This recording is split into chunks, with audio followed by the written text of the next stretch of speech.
Mano tok sa achiel mar okinyi machiegni twak e chenro mar rupiny wadhi nyime gi twak maben machaka ahinya kaluwore kod dwaro mano mar piny owacho mar kungo omenda e sectors mopogore opogore. Okinyi ma kawuono ponono ni okiyawo TV mari, samoro okiyawo wang' jowi, samoro kata mana mbui kineno wa achiel kachiel. Antiere ka gi FCPA Hezbono Molo, jalony e weche mag uchumi, kanyakla kod Chris Owala achiel kachiel e kaunti ma Kisumo, jalony e weche mag telo.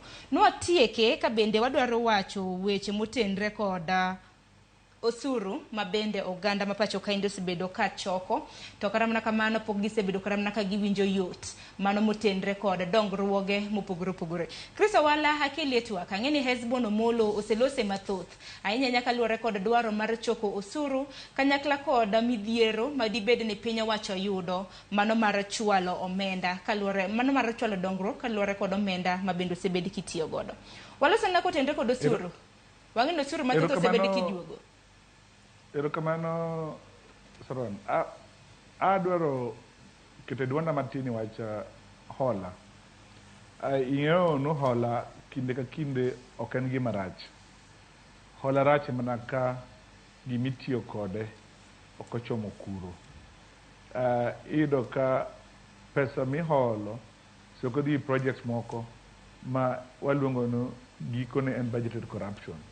En gimoro moketie pesa ma kinyal yudo kore gatache to nikech kata gima wafault go sirkal ma Kenya Kwanza gisimo konen ka giholo to yudon soko ne giholo odo ne giywak ne gidonje sirkal ka sirkal nono to ne giholo to gine ko be recorded in that register nitie gima Hezbono ng'e maber no ko hola mora to nyaka obed for dongruok to nyaka obed recorded in that register nyichi winjo kod ita wacho no okonyal yudo kaka hola go ne register mantie hola go.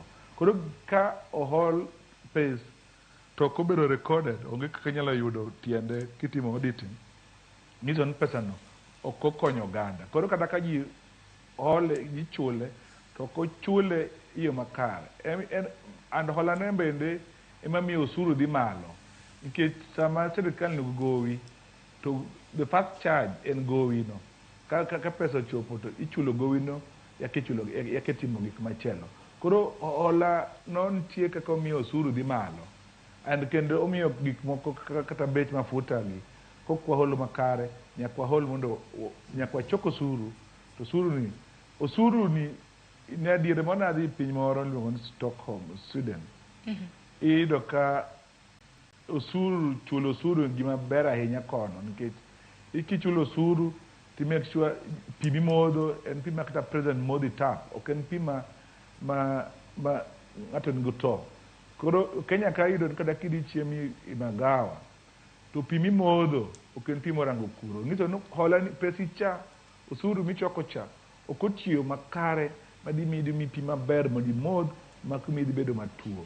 Kiyudo kin go osuru orugo kidhi hospital iyudo yath iyudo daktari duto ndara miringe ber okobed no wacho no osuru ni en mar shareholders.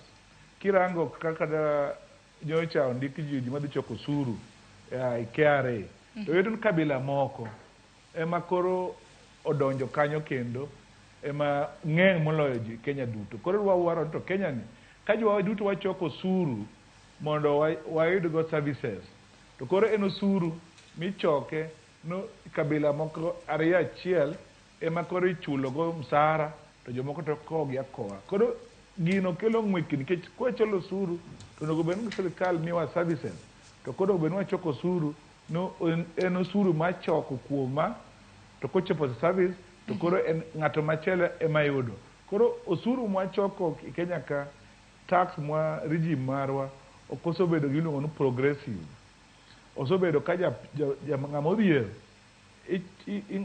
ichoko osuru kuom mang'eny to ok okonygi.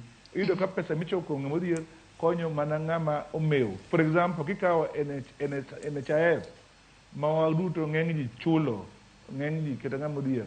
Iyudo ni kidhier to kichoko osuru ni to kidhi hospital to NHIF wacho ni inyalo na chulo ni kitanda.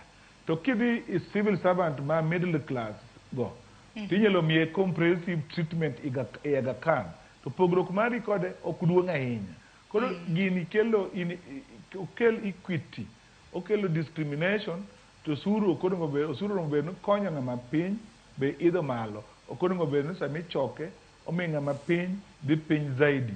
Koro Esbon giri kagi en jalony to kendo ni sirkal malo onego girangie yo moro ma osuru ni bedo meaningful. Japiny kochoke kogole kuome to oyudo gik ma basic needs like kidhi article 43 ma constitution rango no wach thieth onego bed noyudo malong'o, wach ndara kata wuothe kod wuotho onego yud makare.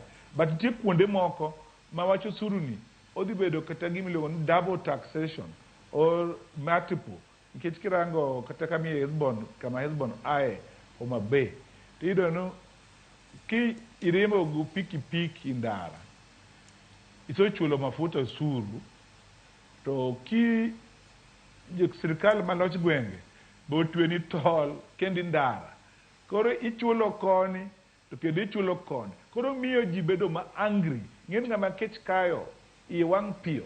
Koro gik ma Esbon wacho ni ji bedhi ndara ka, gidhi ndara nikech gineno ka igi wang' to sirkal ok konygi, koro midhiero pong'. Koro osuru michulo onego bed progressive, kendo eko nyalo konyo wabroaden tax base, ae wachok osuru kuom ji mang'eny, to ae ji owinj mit chulo osuru. To kwachoke to ok oduog, to oyudo ka ji ber go trust in government. Aparo ni kanye lero yo makare, kanye lero